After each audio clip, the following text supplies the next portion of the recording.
Assalamualaikum warahmatullahi wabarakatuh. Halo, apa kabar Bapak Ibu guru, calon guru penggerak di seluruh Indonesia?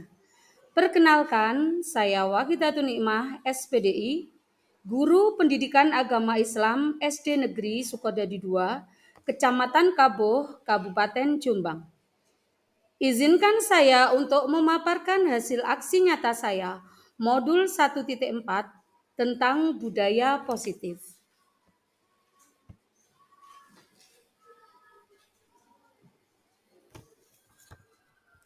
Perkenalkan juga, beliau berdua adalah fasilitator saya, Ibu Zulfina Fahrunisa. Yang kedua, Ibu pengajar praktik saya yaitu Ibu Yustiningsih. Rancangan tindakan untuk aksi nyata. Latar belakang pemahaman warga sekolah, terutama guru, tentang penerapan konsep-konsep inti budaya positif di sekolah, seperti disiplin positif, motivasi perilaku manusia, posisi kontrol guru, pembuatan keyakinan kelas atau sekolah, dan penerapan segitiga restitusi belum sepenuhnya paham. Diharapkan jika seluruh konsep inti tersebut dipahami oleh seluruh warga sekolah, maka akan terbangun budaya positif yang baik di lingkungan sekolah.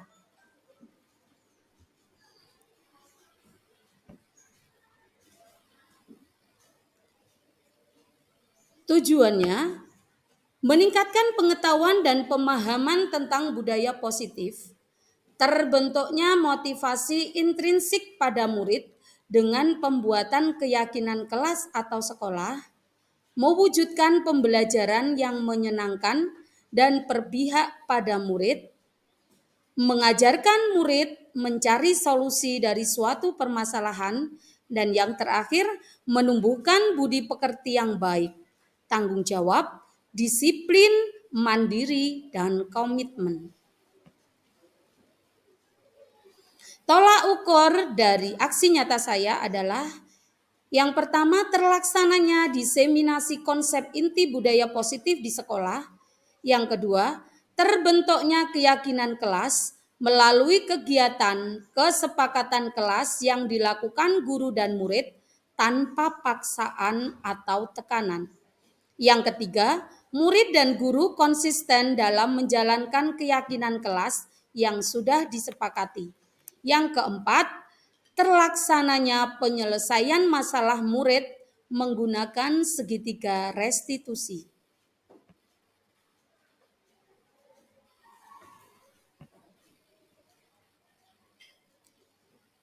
Lini masa tindakan yang akan saya lakukan.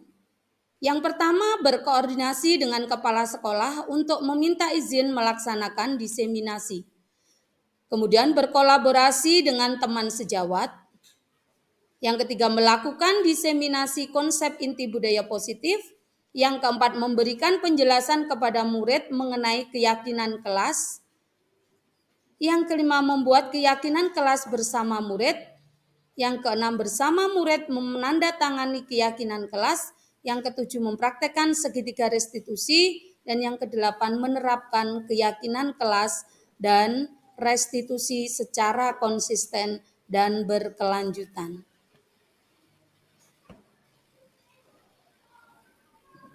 Dukungan yang saya butuhkan, yang pertama, dukungan dari kepala sekolah, rekan guru, serta murid agar tindakan yang telah disusun dapat dilaksanakan secara lancar dan menyeluruh. Yang kedua, sarana dan prasarana untuk menumbuhkan budaya positif di sekolah. Yang ketiga, orang tua dalam melakukan budaya positif di rumah.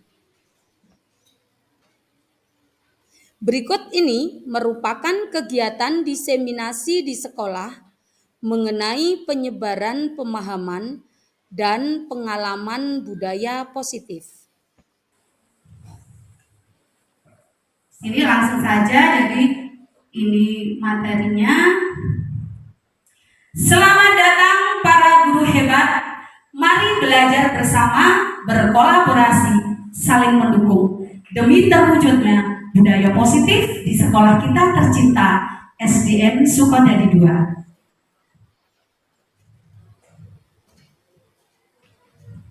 Ini adalah peta konsep yang akan kita pelajari bersama siang ini tentang budaya positif. Yang pertama nanti ada perubahan paradigma belajar. Yang kedua, disiplin positif. Yang ketiga, motivasi perilaku manusia. Yang keempat, kebutuhan dasar manusia. Yang kelima, ada 5 posisi kontrol restitusi. Yang keenam, keyakinan kelas. Dan yang ketujuh, segitiga restitusi. Marilah kita kupas satu per satu.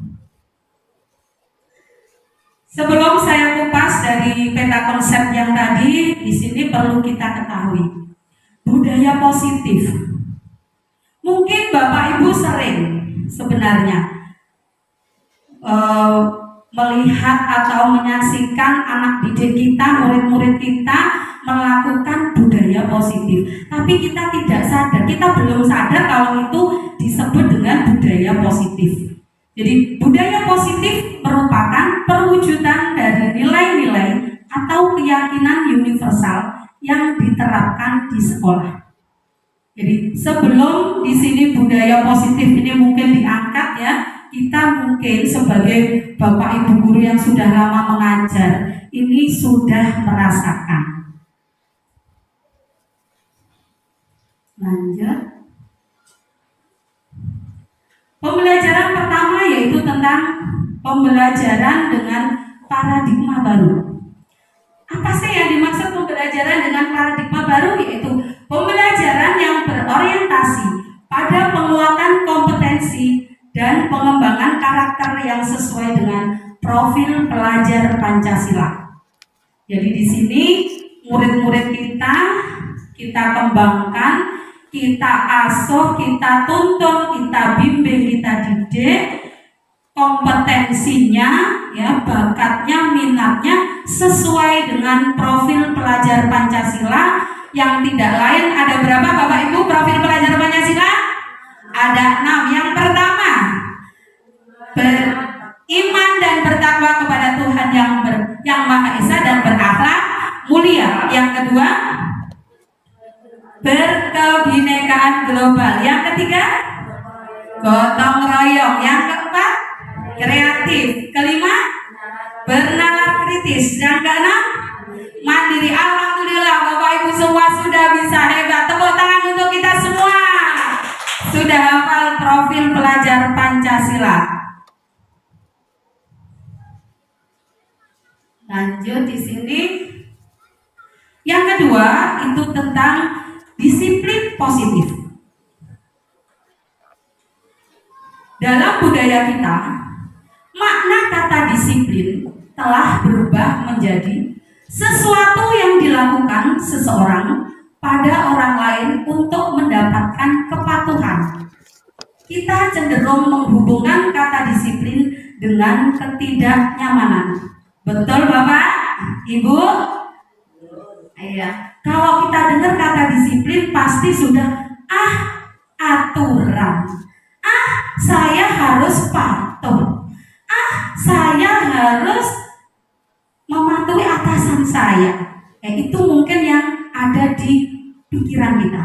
Kemudian sebagai guru, tujuan kita adalah mewujudkan murid yang memiliki disiplin diri sehingga mereka bisa berperilaku dengan mengacu pada nilai-nilai kebajikan universal dan memiliki motivasi intrinsik bukan ekstrinsik.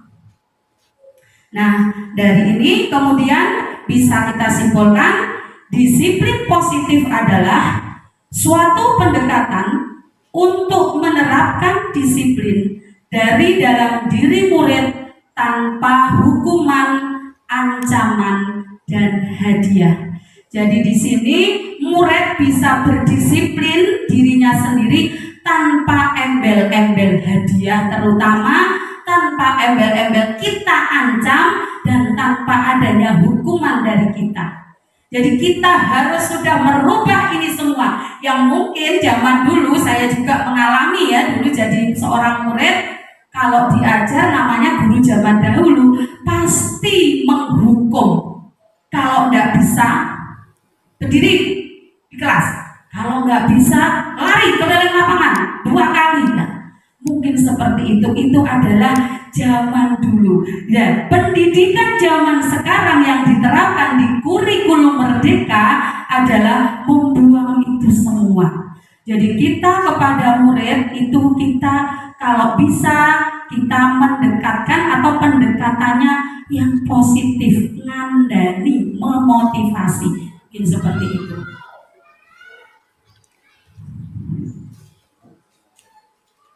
Kemudian yang ketiga, lanjut dari disiplin positif tadi, motivasi perilaku manusia. Yang pertama, menghindari ketidaknyamanan dan hukuman. Murid melakukan disiplin diri karena ia takut dihukum. Ini merupakan motivasi ekstrinsik.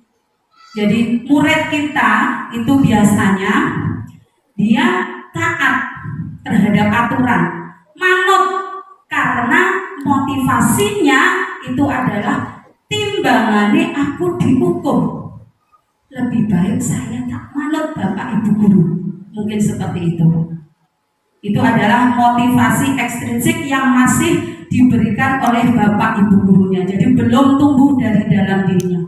Kemudian mendapatkan imbalan atau penghargaan dari orang lain. Murid melakukan disiplin diri karena ia mendapat imbalan. Ini merupakan motivasi ekstrinsik.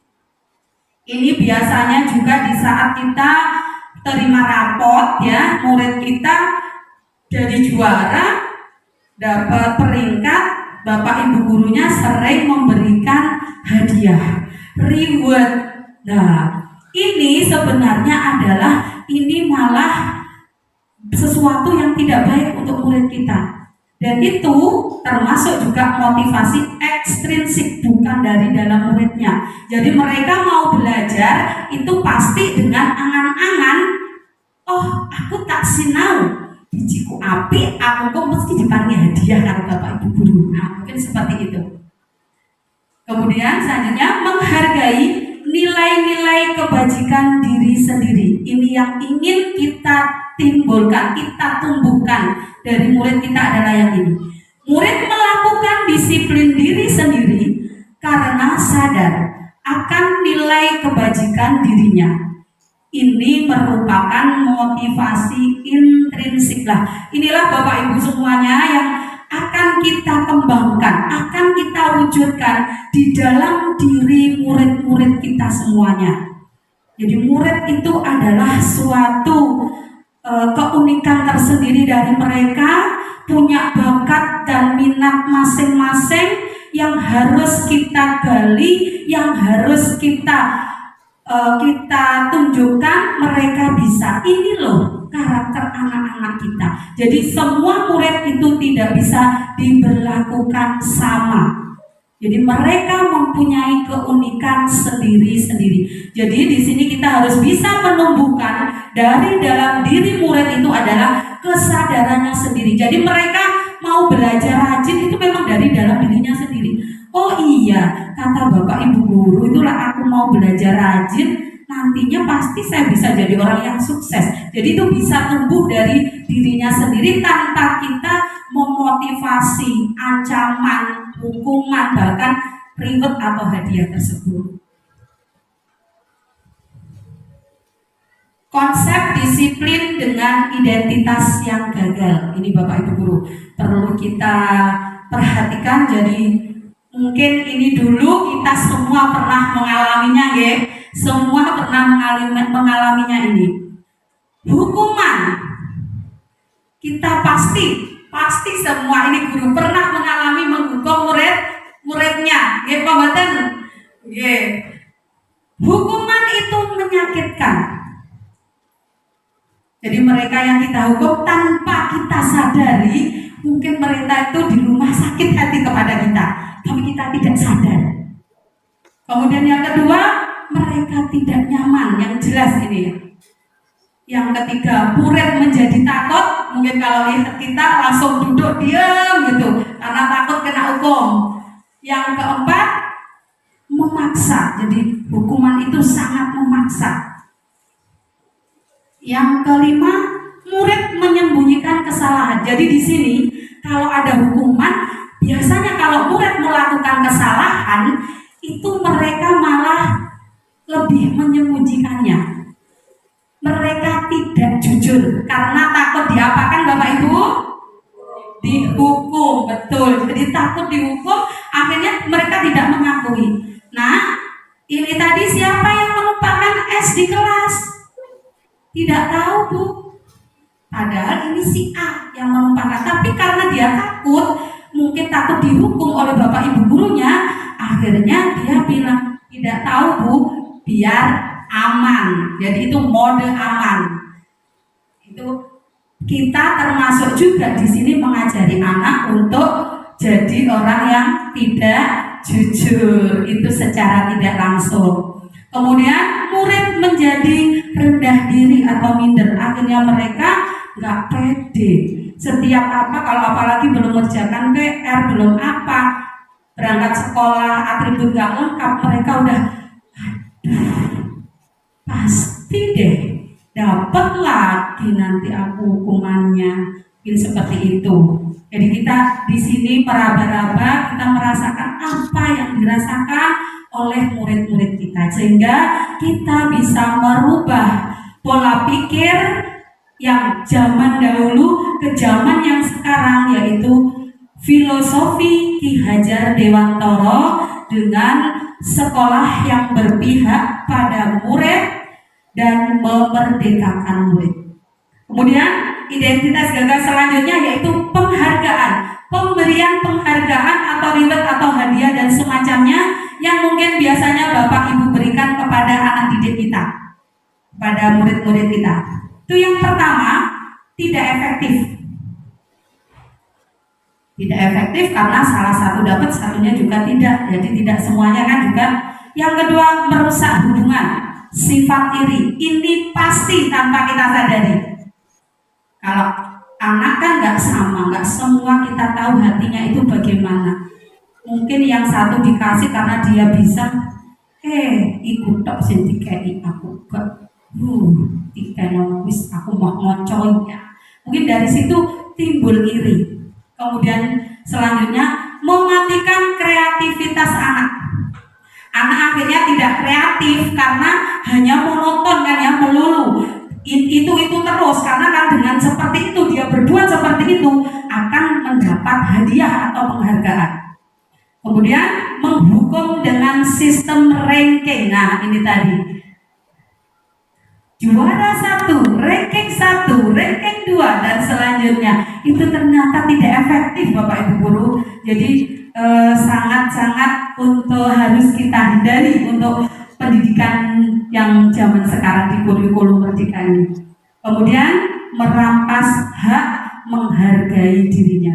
Jadi mereka tidak bisa menghargai dirinya atau menghargai kemampuannya atau kreativitasnya.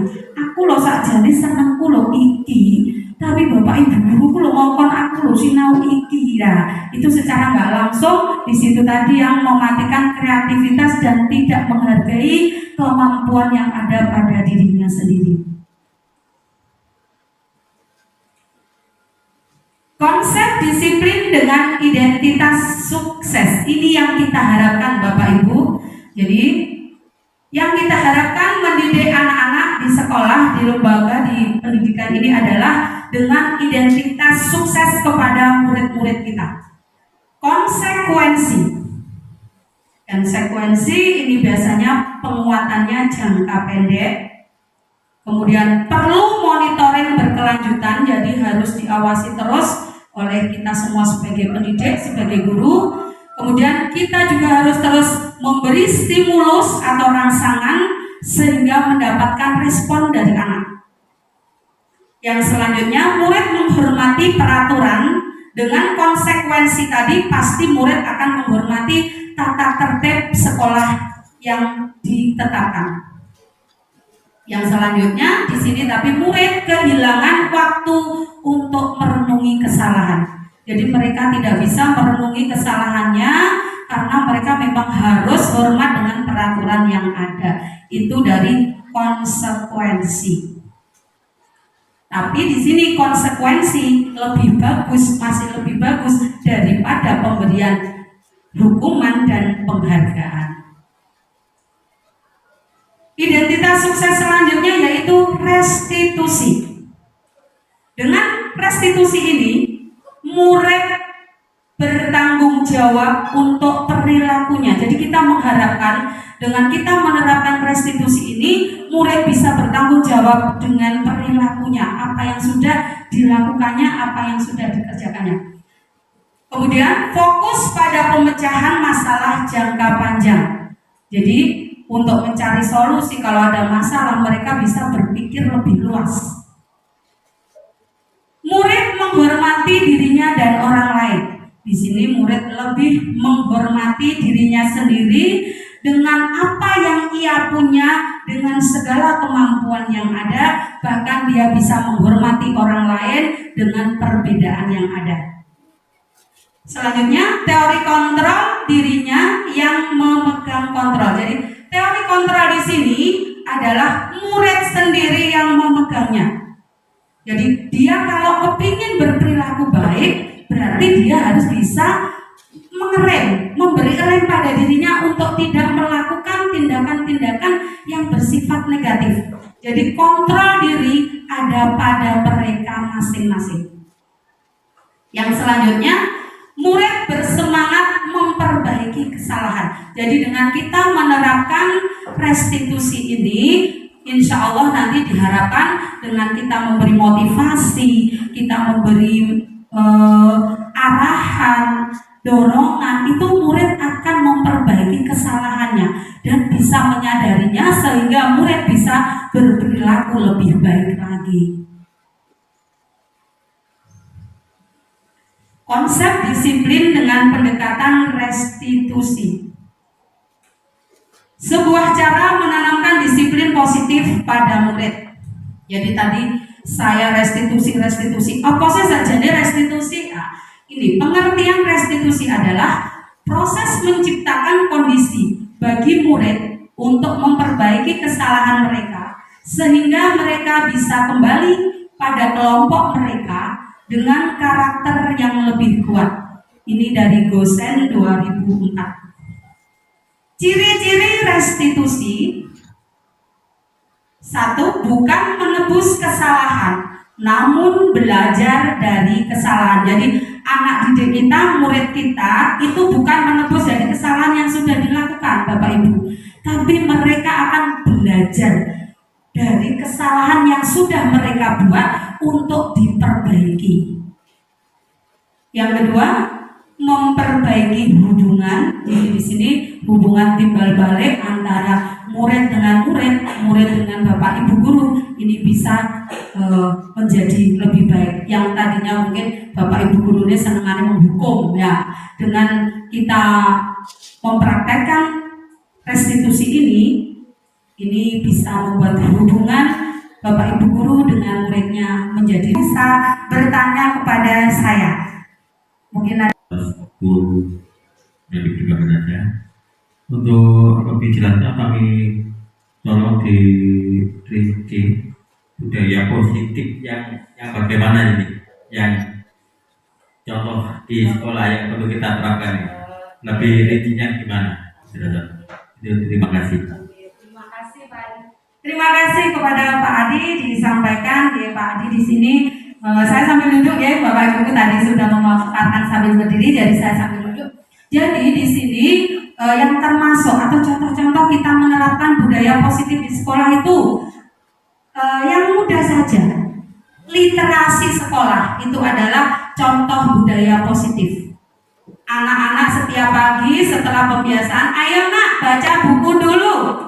Itu adalah pembiasaan dari budaya positif, gerakan literasi sekolah. Kemudian itu Bapak bisa ekstrakurikuler. Yang di sekolahan kita ekstrakurikulernya itu ada pramuka, ada banjari, ya. Kemudian ada voli juga. Jadi dengan seperti itu anak-anak membiasakan budaya positif. Dari situ mereka bisa saling berkolaborasi, gotong royong ya. Kemudian bisa juga di sini untuk membuat kegiatan rutin yang dilaksanakan di sekolah sebelum dan sesudah pembelajaran. Contohnya kalau sebelum kita biasanya pembiasaan yang mengaji, membaca Asmaul Husna, kemudian menyanyi lagu daerah, lagu nasional, Pancasila itu.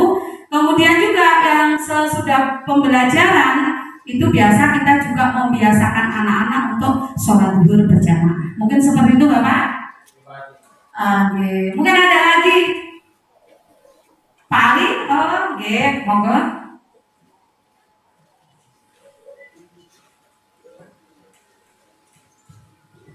Oke, terima kasih atas waktu yang diberikan kepada saya. Tadi saya dan teman-teman guru yang lain sudah menyimak tentang penjelasan bagaimana budaya positif itu, sudah dikasih contoh juga. Tentunya tidak kalah pentingnya itu masalah cara.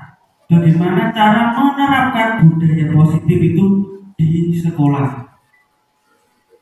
Cara ya Bu, tadi kan sudah dijelaskan pengertian budaya positif, konsepnya seperti apa, contoh budaya positif.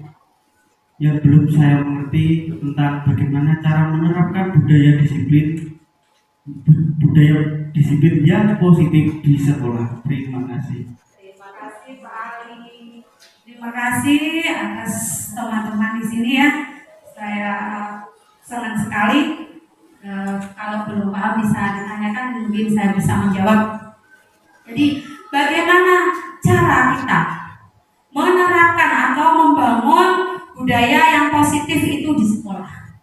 Yang pertama itu guru itu harus mengontrol aktivitas murid, baik saat pembelajaran maupun di luar pembelajaran atau jam istirahat.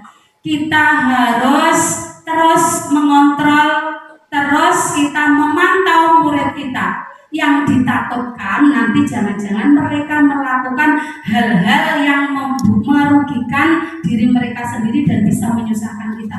Misalkan mereka berkelahi dan lain-lain. Kemudian guru bisa mengajak muridnya untuk membuat yang tadi, keyakinan kelas. Jadi dengan membuat keyakinan kelas itu, anak-anak insya Allah akan tertib dengan sendirinya. Kemudian anak-anak diajak untuk menerapkan budaya disiplin. Nah, paling tidak di sini disiplin, kalau anak-anaknya kita terapkan, Bapak Ibu guru tentunya harus menjadi teladan terlebih dahulu. Jadi Bapak Ibu gurunya harus menjadi contoh untuk anak didiknya supaya budaya positif di sekolah ini bisa kita terapkan. Kemudian kita membangun kerjasama dengan semua warga sekolah, baik itu komite, ya, murid kita, wali murid, Bapak Ibu guru, dan yang tentunya di sini biar budaya sekolah, budaya positif ini tetap kita bisa laksanakan, kita harus menghilangkan yang namanya bullying. Nah, mungkin seperti itu Pak Ali. Terima kasih atas pertanyaan dan mungkin ada lagi ini terakhir nih. Oke, Bu Ana, terakhir ya. Saya buka termin untuk mungkin masih Terima kasih waktunya. Ini Bu, saya mau bertanya tentang perilaku tindakan. Di paparan yang Bu Ida tadi sampaikan, di situ ada motivasi ekstrinsik, ada motivasi intrinsik. Terus terang Bu, kami merasa bingung membedakan apa sih motivasi ekstrinsik itu, kemudian motivasi intrinsik itu bagaimana? Karena di situ tadi juga ada contohnya, tapi kami itu masih bingung. Mohon Bu Ida untuk memberi penjelasan kepada kami supaya kami bisa membedakan dan nantinya bisa kami terapkan di kelas kami. Terima kasih Bu. Oke. Kita saling bertukar ilmu. Terima kasih Bu Ana atas pertanyaannya. Jadi di sini tadi saya menjelaskan, mungkin juga ada contoh-contohnya ya. Motivasi ekstrinsik dan intrinsik. Ini. Nah, motivasi ekstrinsik. Motivasi ekstrinsik ini adalah Jadi motivasi yang muncul karena adanya keinginan untuk mendapatkan hadiah atau imbalan atau mungkin juga bisa pujian dari Bapak Ibu guru. Jadi motivasi ini datangnya dari luar anak, bukan dari dalam diri si anak. Jadi mereka ingin berubah tapi masih dengan embel-embel, begitu Bu. Kalau motivasi intrinsik di sini adalah motivasi yang terbangun itu sudah dari dalam dirinya sendiri. Mereka sadar, oh aku harus seperti ini. Oh kalau aku ingin hebat berarti aku harus belajar. Mungkin seperti itu Bu Ana. Iya, yang termotivasi itu adalah murid kita, siswa kita. Jadi makanya kita harus bisa menghilangkan yang namanya hukuman dan penghargaan tadi atau reward atau semacamnya, itu harus benar-benar kita hilangkan. Bagaimana Bapak Ibu guru? Insya Allah sudah long ya, sudah selesai. Alhamdulillah sudah selesai ya paparan saya untuk menyelesaikan tugas di modul 1.4, tugas aksi nyata yaitu diseminasi, penyebaran pemahaman dan pengalaman penerapan budaya positif kepada rekan guru di SDN Sukodarjo 2. Saya ucapkan terima kasih Bapak Ibu guru hebat atas.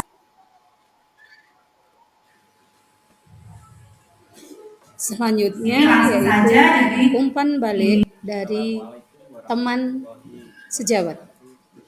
Perkenalkan, nama saya Haris Erdianto SPG. Saya wali kelas 4 di SD Negeri Sukodarjo 2, Kecamatan Kapu.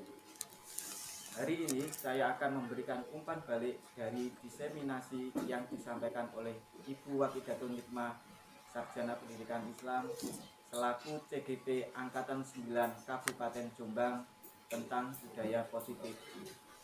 Kami sangat mendukung tentang budaya positif yang membuat banyak perubahan di lembaga kami.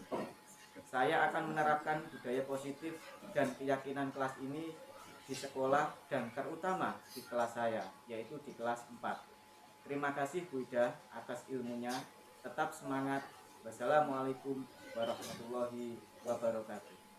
Assalamualaikum warahmatullahi wabarakatuh. Perkenalkan, nama saya Ibu Sutiana SPDSG, biasa dipanggil Bu Ana. Saya selaku wali kelas 5 SDN Sukodarjo 2. Hari ini saya akan memberikan umpan balik dari diseminasi yang disampaikan oleh Ibu Wakidatul Hikmah selaku CGP Angkatan 9 Kabupaten Jombang tentang budaya positif. Kami sangat mendukung tentang budaya positif yang membuat banyak perubahan di lembaga kami, terutama hal-hal yang positif. Saya akan menerapkan budaya positif dan keyakinan kelas ini di sekolah kami, terutama di kelas saya.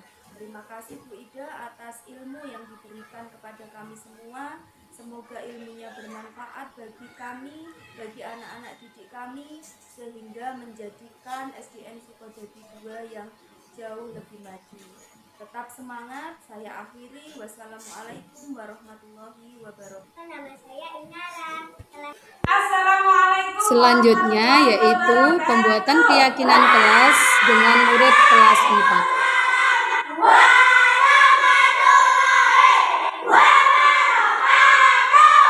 Bagaimana kabarnya hari ini?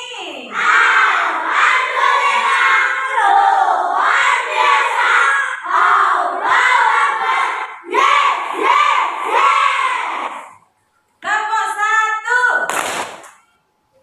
Yes. Kalau bilang tepuk satu, bilang yes. Tepuk satu. Yes. Tepuk dua. Yes. Tepuk tiga. Tepuk empat. Konsentrasi. Tepuk lima. Tidak belajar. Are you ready? Ready. Oke, anak-anak, kegiatan kita hari ini, pembelajaran kita hari ini adalah kita akan membuat keyakinan kelas. Yang mana keyakinan kelas di sini juga dengan tujuan supaya anak-anak di sini nanti semua mematuhi keyakinan kelas yang kalian buat sendiri supaya anak-anak menjadi mandiri dan bertanggung jawab. Jadi keyakinan kelas ini nanti kita buat bersama-sama satu kelas dan disepakati satu kelas. Keyakinan kelas di sini itu contoh membuatnya adalah misalkan yang kalian yakini, yang di kelas ini itu boleh apa saja. Dan keyakinan kelas di sini itu menggunakan kalimat positif. Maksudnya apa? Kalimat positif itu jadi menggunakan kalimat yang menggunakan itu kalimat langsung, tidak ada kalimat jangan, tidak, itu kan kalimat negatif ya. Jadi misalkan jangan buang sampah sembarangan, itu adalah kalimat negatif. Jadi kita buat kalimat positifnya, buanglah sampah pada tempatnya. Jadi tidak ada kata jangan atau tidak. Dan di sini nanti bebas kalian keluarkan ide kalian, apa saja yang harus kalian sepakati di kelas ini, yang boleh, yang tidak. Contohnya buat keyakinan kelas, berdoa sebelum dan sesudah belajar, membuang sampah pada tempatnya, kemudian datang tepat waktu. Jadi ini nanti keyakinan kelas, satu anak, satu murid menuliskan keyakinan kelasnya satu saja. Nanti kertas sticky note ini nanti saya bagi ke anak-anak satu persatu. Silakan kertas ini diisi. Kalian ingin keyakinan kelas yang bagaimana? Biar kelas kalian ini menjadi nyaman, aman, dan saat pembelajaran tentunya menyenangkan. Silakan nanti diisi. Satu anak saya bagikan satu-satu. Kemudian yang sudah selesai menuliskan ini, silakan ditempel di whiteboard ya. Ditempel di whiteboard. Jangan lupa dikasih nama nanti ya. Nah, jadi seperti itu pembuatan keyakinan kelas kita. Setelah itu baru kita rumuskan bersama, kita sepakati bersama. Langsung silakan kalian berpikir apa ya yang harus kita terapkan di kelas biar kelas ini nyaman, aman. Mau pakai bolpen boleh. Boleh.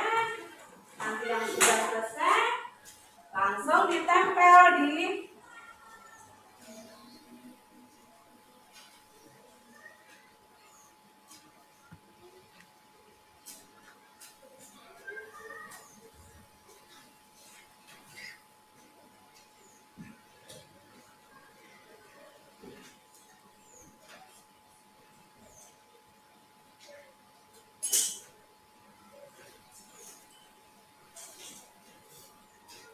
yang sudah selesai silakan ditempel.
sudah pulang, berarti kita kerucutkan. Jadi langsung ya, Bu Guru tulis di situ ya.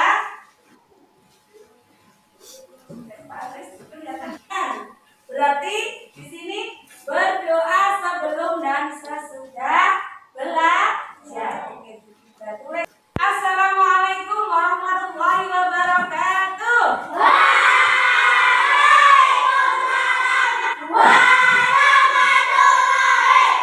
Setelah keyakinan kelas terbentuk, di sini ada refleksi dari murid kelas 4. Tadi Inara dan teman-teman membuat keyakinan kelas bersama. Perasaan Inara dan teman-teman sangat senang. Semoga kami bisa menjalankan dengan baik. Terima kasih Bu Ida sudah diajak membuat keyakinan kelas. Nama saya Inara. Alhamdulillah sudah selesai pemaparan tentang aksi nyata modul 1.4 tentang budaya positif. Terima kasih. Salam guru penggerak, tergerak, bergerak, menggerakkan.